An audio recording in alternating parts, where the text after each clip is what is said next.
ہم شدید مذمت کرتے ہیں ان لوگوں کی جنہوں نے محمد الرسول اللہ صلی اللہ علیہ وسلم کے خلاف کوئی جملہ کہا، یہ ہماری محبت کے خلاف ہوگا۔ حضرت امام مالک رحمت اللہ علیہ سے کسی نے سوال فرمایا کہ اگر تیرے نبی کے خلاف کوئی بات بولی جائے تو تمہیں کیا کرنا چاہیے؟ حضرت نے فرمایا ہم اس کا جواب دیں۔ فرمایا مجھ میں ہمت نہیں ہے جواب دینے کی۔ فرمایا کم سے کم اپنے نبی کا تقدس بیان کرو، پاک دامنی بیان کرو۔ فرمایا مجھ میں یہ بھی طاقت نہیں ہے۔ تو پھر امام مالک فرماتے ہیں کہ تیرا زمین پر رہنے کے بجائے زمین کے نیچے چلے جانا بہتر ہوگا، تو لائق نہیں ہے کہ تو زمین پر رہے۔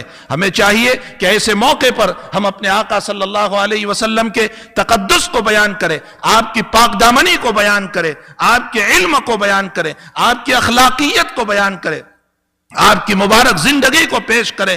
ہم خود ہی اپنے آقا صلی اللہ علیہ وسلم کی زندگی سے ناواقف ہے۔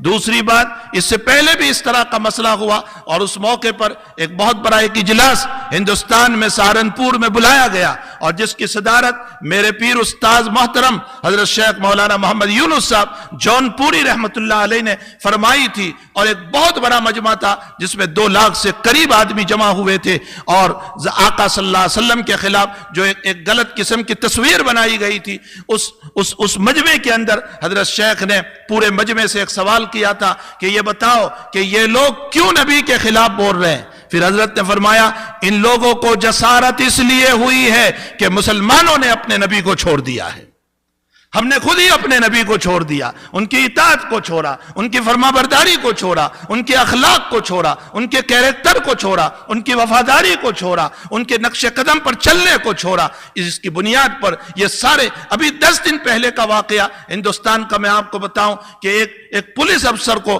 مجبور کیا گیا اس بات کے اوپر کہ اپنی داڑھی نکال دو، اگر تمہیں پولیس کے اندر رہنا ہو تو تمہیں داڑھی نکالنا پڑے گا۔ وہ بیچارہ کہنے لگا میری یہ داڑھی میرے نبی کی سنت ہے اور میرے اسلام کی یہ پہچان ہے، تو کورٹ اس کو یہ جواب دے رہی ہے کہ اسلام میں داڑھی رکھنا ضروری نہیں ہے۔ آپ بتائیے، اسلام میں داڑھی رکھنا ضروری ہے، واجب ہے، لیکن کورٹ کہاں سے بول رہی ہے؟ اس لیے کہ ہم ہی نے جب اپنے نبی کے چہرے کو چھوڑ دیا تو وہ یہ سمجھ بیٹھے ہیں کہ اسلام میں داڑھی رکھنا ضروری نہیں ہے۔ ایک سکھ جو گرو نانک کو مانتے ہیں، جو کوئی نبی نہیں ہے، لیکن ان کی اتباع اور ان کا اتنا زبردست فالو ہے کہ یہ جہاں جائیں گے ان کے چہرے پر ان کے سر پر امامہ ہوگا، ان کی اپنی داڑھی ہوگی۔ اللہ اکبر! ہمارے آقا سچے نبی، ہمارے آقا ہمارے آئیڈیل، ہمارا امام، ہمارا پیشوا، ہمارا رہبر، لیکن حقیقت یہ ہے کہ ہم اپنے نبی کے فالو آور نہیں رہے، اور ہم نے ایک غلط زندگی گزارنا شروع کیا۔ جب میری اور آپ کی زندگی غلط رخ پر چلی تو لوگوں کو ہمارے نبی پر بولنے کا موقع ملا۔ یاد رکھو، اسلام کی بدنامی ان لوگوں کی وجہ سے نہیں ہے، اسلام کی بدنامی مسلمانوں کی وجہ سے۔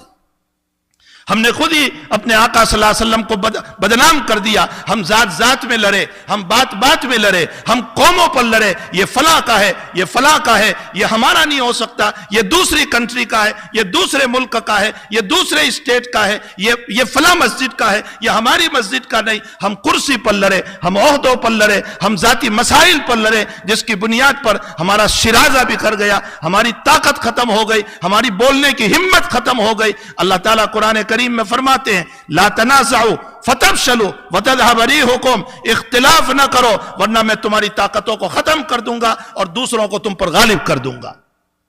آج یہی مسائل ہمارے ساتھ ہو رہے ہیں، اس لیے ہم کچھ نہیں کر سکتے، کم سے کم ہم اپنی زندگی کو حضور پاک صلی اللہ علیہ وسلم کے مبارک طریقوں پر لائے، اپنی زندگی کو صحیح بنائے۔ ہمارا چلنا پھرنا، اٹھنا بیٹھنا، ہماری ہر ادا، چاہے مارکیٹ ہو، بازار ہو، دکان ہو یا کہیں شاپنگ ہو، ہر جگہ پر ہمارے چلنے پھرنے سے آقا کی جھلک آنی چاہیے کہ یہ محمدی ہے، یہ دھوکہ دینے والا نہیں ہے۔ مجھے ابھی 2 دن پہلے آپ ہی کے وہاں کسی صاحب نے ایک واقعہ بیان کیا کہ ان کے والد صاحب یا ان کے چچا کے پڑوس میں ایک یہاں کے گورے صاحب رہتے تھے، اور ان کا معمول تھا کہ وہ جو بھی اپنے گھر میں پکاتے وہ ان کے گھر پہ بھیجا کرتے تھے۔ نتیجہ یہ ہوا کہ اس کھلانے کے نتیجے میں اتنی محبت ہوئی کہ اس کے مرنے کے بعد اس آدمی نے تو زندگی میں، اس مسلمان نے زندگی میں ایک مرتبہ یوں کہا ہوگا کہ چچا بھیا کبھی آپ مکان بیچے تو ہم ہی کو بیچ دینا،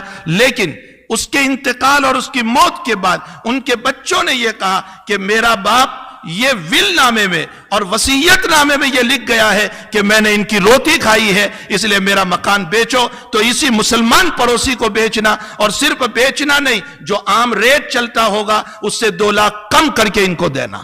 بتائیے 2 روٹی کھانے والا یہ عیسائی جب اسلام کا اتنا تابع ہو سکتا ہے تو کیا محمد الرسول اللہ کے اخلاق پیش کریں گے تو ان کے دلوں میں ایمان نہیں اترے گا؟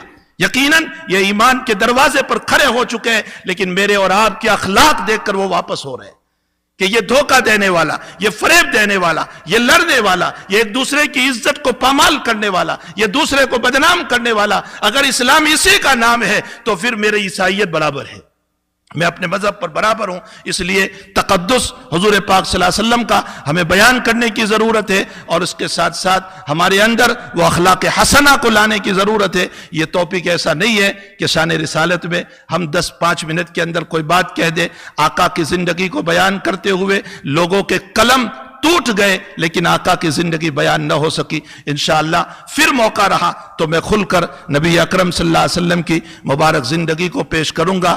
ہم انگلی قطع کے شہیدوں میں نام لکھوا رہے ہیں کہ بولنے والے بولتے رہے، اے میرے آقا تجھے کوئی تکلیف نہیں پہنچ سکتی ہے، لیکن حقیقت یہ ہے کہ ہماری وجہ سے یقیناً تجھے تکلیف ہوتی ہوگی کہ محبت کے دعوے دار ہی آج نبی کے خلاف کر رہے ہیں۔ ان سے تکلیف نہیں، ہم سے تکلیف ہو رہی ہے۔ اللہ کرے کہ مسلمان اخلاق حسنہ پر آ جائیں، اچھے اخلاق پر آ جائیں، اچھی زندگی پر آ جائیں۔ اللہ ہم سب کو اس کی توفیق عطا فرمائے۔ وصلی اللہ علی نبی الکریم برحمتک یا ارحم الراحمین۔